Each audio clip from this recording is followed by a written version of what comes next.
Greetings and welcome to Writers on Writing. And we want to welcome Charlayne Hunter-Gault to Writers on Writing. Thank you so much for joining me. Well, I'm so glad I could be here, and I'm honored to be included in this wonderful list of people you've interviewed. I'm very proud of you and them. Well, thank you so much. And you are a living legend. Oh, And wow. That's very nice. we are very, very proud of you and what you've done for our community, for our people, for young journalists, what you've done nationally, internationally. So let me just start by sharing with our audience some background information about you. You are an Emmy award-winning journalist, and of course, you began your career at the New Yorker, and which is really something. I can imagine at the New Yorker back then, working for reporting for the talk of the town, and then you, of course, worked for the New York Times, where you established the Harlem Bureau. And of course, many people know you from the PBS NewsHour. I think that's when I first saw you, and you were doing all of the reporting that you've done over the years and moving from South Africa and just being that warrior spirit with respect to journalism. So, and you are now currently living in Martha's Vineyard, or on Martha's Vineyard, as I've been told. Right. Well, we live there half the year, and the other half we go to the sun in Florida. So we have two wonderful places where we live with wonderful people. I think you've been there, right?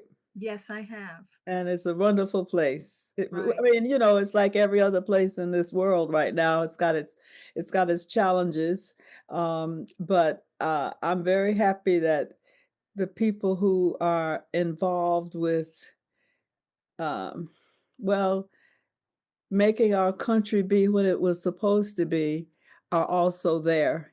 So they are working, and so when I'm here in Florida, I'm among people uh, who are not discouraged, but at the same time who believe that we have to work a little bit harder to make America come to where it was meant to be, which is not quite where it is now.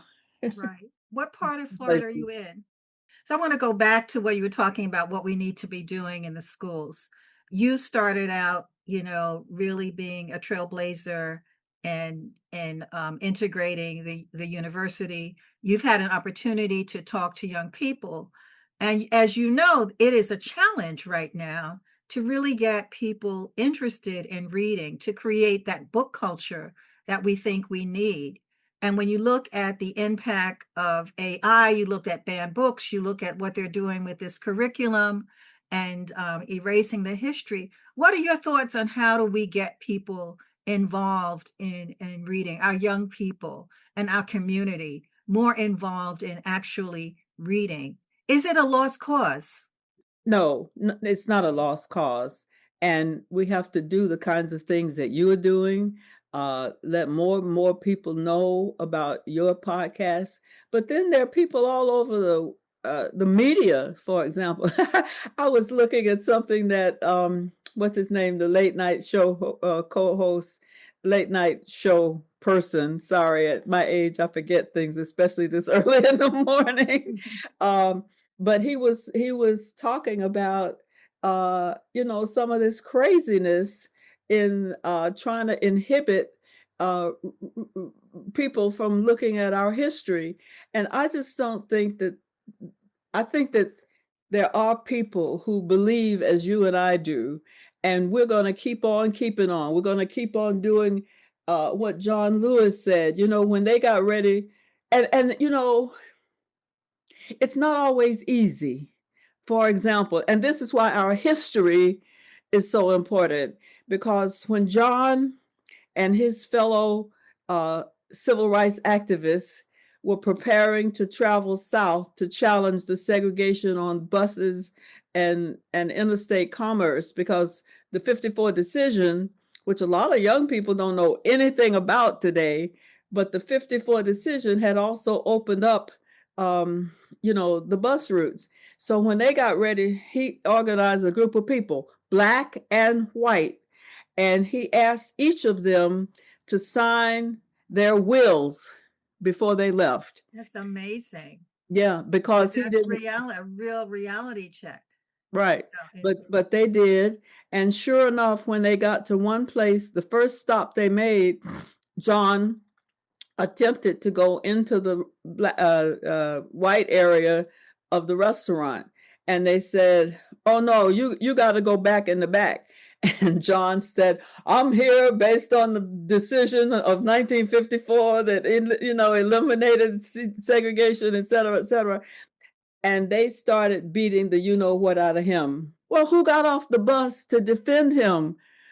One of the big white boys. And he got beaten up too. And the same thing happened in the South. Now, I'm not an apologist for white. I'm not an advocate necessarily for Black, although I am. But I also believe that what you're doing right now is one of the things that's going to help us get through this challenging period.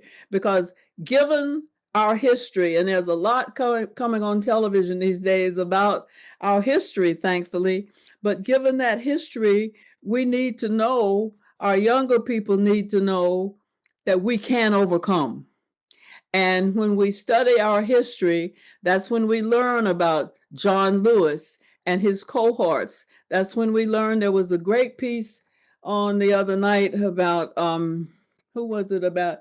It was about one of the civil rights activists, and it was really, really so inspiring. I mean, even I had forgotten some of the things, but I can't forget, even though my aging brain can forget sometimes, but my total self is totally still involved in our history. And I think that that's what keeps me keeping on. that's right. That keeps you connected. I think we do have to be very, very intentional about this. And I don't have a lot of faith that this is going to happen in the schools. So that Well, we need the schools need the support. They need the support of the community. And also they need the support, I think, of our churches and churches especially. yes, our churches, our organizations, going back to creating independent schools and independent ways and supplementing what we're doing in the schools. I Well, we think have to work on these schools because I was speaking at a local school in someplace, I say in Florida, and I mentioned the 54 decision, and none of the students had ever heard of the 54 decision. This was just a couple of years ago. And when I explained what it was, and they said, "Oh, wow, I'm so happy to know that." Well, on the way, when the program was over, and the young black teacher was walking me to my car, she said, "I am so glad you were here today, not only because you are who you are," which I thought was really nice. She said, "But I didn't know about the 54 decision she either." didn't know. And she grew up in the town where the 54 decision was originated. And so that gives us, see, we have challenges. And Yeah. that's why your program and why I got up so much earlier than usual. But we have to expand our history knowledge today. You have it, I have it, but our young people need it. And thankfully, I'm living in a town where the daughter of Dr. Kenneth Clark and his wife Mamie started the movement that ended the 54 that resulted in the 54 decision. Okay. So And you it's have that just, with you all the time. yeah, Can, Kate Harris. right. Can we talk a little bit about what's going on internationally? Like, you're not in South Africa now, but what do you think about the movement and the progress that has been made since apartheid was, I'm putting in quotes, eliminated? What are your thoughts about what's going on and under the current government? And Well, go on. I'll let you sorry, finish it's that. still struggling, just like we are, just like all democracies are. But again, there are people there who believe in their constitution, which, by the way, when when it ended segregation there in South Africa, they included things that we didn't even have in our constitution, like gay rights and things like that. that they included in their Constitution. So rather than condemn some of the ugliness that's going on in a lot of these countries right now, we need to look at some of the more positive things, because that's where our history um, helps us get through these challenging times. I was looking for my phone, which at my age, I can't remember where I put it, but on the back of it, I have something I cut out from a speech that Vernon Jordan made at a graduation once. Vernon Jordan, of course, was a great lawyer, but he was also a young lawyer, not having passed the bar, when he found the most significant piece of material that helped win our case against the University of Georgia and its segregation. And he said that, we've come a long way, and I'm just trying to remember exactly what he said. He said, we've come a long way and we still have a long way to go, but we never said we have overcome. We say we shall overcome. We shall overcome. And he said that many years ago before he passed away, but it just tells you that history is up and down and up and down. And the way that we confront the down is to study the up. That's right. That's right. When you look over the last, 6 decades it's been? Close to 6 decades, 5 decades it's been, you've been reporting, doing the news. What have been some of the major highlights for you? You've shared some of them, but what have been the major highlights of your career? And if you think about it, and with respect to what we're saying that we have to do with young people, with our public, they need to hear those stories. Well, one of the things that I often talk about is during segregation. We lived in Covington, Georgia, very segregated community. And every year we would get hand-me-down books from the white schools, often with the pages torn out. And yet our teachers and our principal, every year they would have a fundraiser. Mm-hmm. And my mother and grandmother, my father was in the military abroad, as he was in 2 wars, but every year they would raise money to make up for the deficits from the white schools. They would give us their books with hand-me-down, with pages missing and stuff like that. And so they would have these. So anyway, they had these fundraisers, and whichever family had the most money, their child would be crowned king or queen. Well, at 83 years old, I still have that crown on my head, because when I was that young, they said, and our new queen, because whoever raised the most money, and I said, queen, that's got to be a girl, and they named me Charlayne Hunter. Well, they gave me a crown and a Bulliver watch. Well, my father, as I said, was a colonel in the military. Well, by that time, he was probably a captain. But we didn't lack for money. It wasn't about that. We lacked for full appreciation of who we were. Mm-hmm. And so that night, I got the crown and the Bulliver watch. Well, the Bulliver watch didn't mean anything because my father was able to give me a watch. But the crown, I wore the crown every day until my sisters got so upset they threatened to beat the you-know-what out of me if I didn't take off that crown. Well, the thing is, I was a little frightened about being beaten up, so I took off the crown, the physical crown. But the notion that I was a queen took up residence in my head. And so when I walked onto the campus of the University of Georgia and they were yelling the N-word, go home, I was looking around for who that was, because, I knew who I was. I was the queen. And I think that helped me, that's why history is so important. Our school understood that and eventually figured out a way to challenge that was most effective in our own minds. And I've kept in contact with some of those people all these years, and that lesson endured. As Vernon said, we do not say we shall overcome. We shall endure, and then we overcome. Right.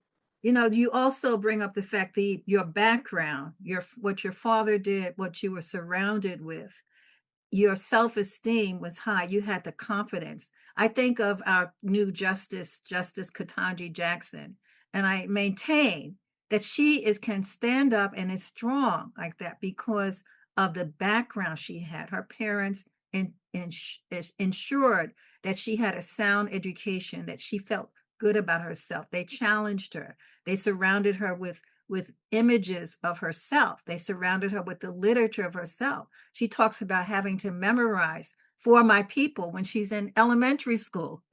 You know, so when you come up surrounded by people who are encouraging you to have higher goals, and you have that confidence, you can do anything. And it goes back to why it's so important to look at what we're doing to young people now, because if we're not giving them that, they're not going to be able to come up, to grow up, and to have what it takes in order to make a difference. That's right. That's right. And that's why whenever I have a great opportunity like this one today, I try and give the broad range of our history because it is about Black people, but it includes Black people and white people and people of color, all people of color. And we have this situation now in the waters where there's been a bomb that killed 2 people hanging off of a boat. That history behind what happened there, it's instant history because it's happening now. But we need to learn, we need to look at whatever channels are still there because some of them are being wiped out. But listen to people who have the history of that kind of situation and who know know what went on. And again, it's part of understanding history. And what is it about that particular situation that calls for us to understand history? And there's history in that we need to understand. Right. I took a sentence from your book. You had talked to students, and you said, "I told the students their history is their honor, and they should not be afraid." Right. It's an armor, a suit of armor. And if we study our history and act upon it, we are protected, not by this dress, but by armor over this dress. Right. And here, armor here.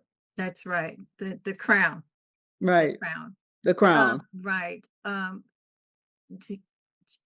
Ta-Nehisi Coates drew from Audre Lorde's quote that poetry is not a luxury, and he said journalism is not a luxury. Your thoughts on that? Journalism is not a luxury. Well, I've wanted to be a journalist since I first read about Brenda Starr.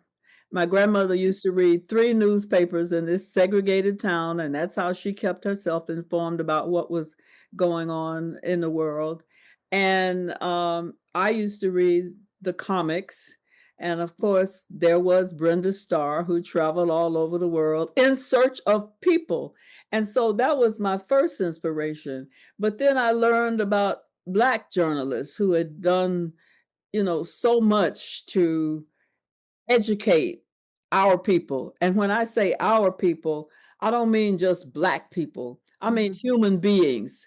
And so even when we have people who are fighting against us, in the end, they're human beings. And so we have to figure out how we challenge those human beings who have the wrong attitudes and the wrong historic background, because if they had the correct history background, they wouldn't be behaving like they are now. But they obviously don't have it, or if they have it, they don't care.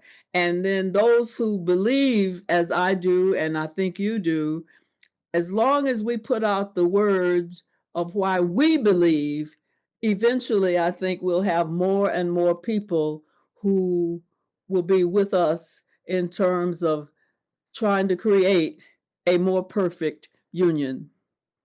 Perfect, perfect. As we come to a close, you look at, many journalists are losing their jobs. We're bombarded with news from so many different sources. Can you talk a little bit about craft and how you maintain the integrity of journalism at this point in our lives and in our culture? At this point, Yes. well, I think again, it goes back to the history. I mean, when I was at the University of Georgia, one of my big role models, he wasn't that big, but he was a role model big, was Calvin Trillin. And here's Trillin, a white Jewish guy who understood what my being at University of Georgia meant. And he was there every single day covering every aspect. And who saw that, who read about that, was William Shawn, who was the Jewish editor of the New Yorker. So he sent for me. And I said, oh, okay. Because I read the New Yorker. I was sort of ahead of my time. Yes, you were. UGA. And so I went to New York, and he said, I read about you in Calvin Trillin's reporting, and I wondered if you'd be interested in coming to work here. Not as a reporter. He didn't go into those details. It would have been as an editorial assistant. But you could practice your writing. You could look at the others like J.D. Salinger and others who were making the magazine, and you knew that it was a place where you could learn the best of journalism, which is still the case. I mean, if you read the editor and the great writers who are often on MSNBC and CNN on Sundays, you know that the spirit of William Shawn is still alive in this current situation, and you can see what David Remnick is doing to perpetuate the more perfect union.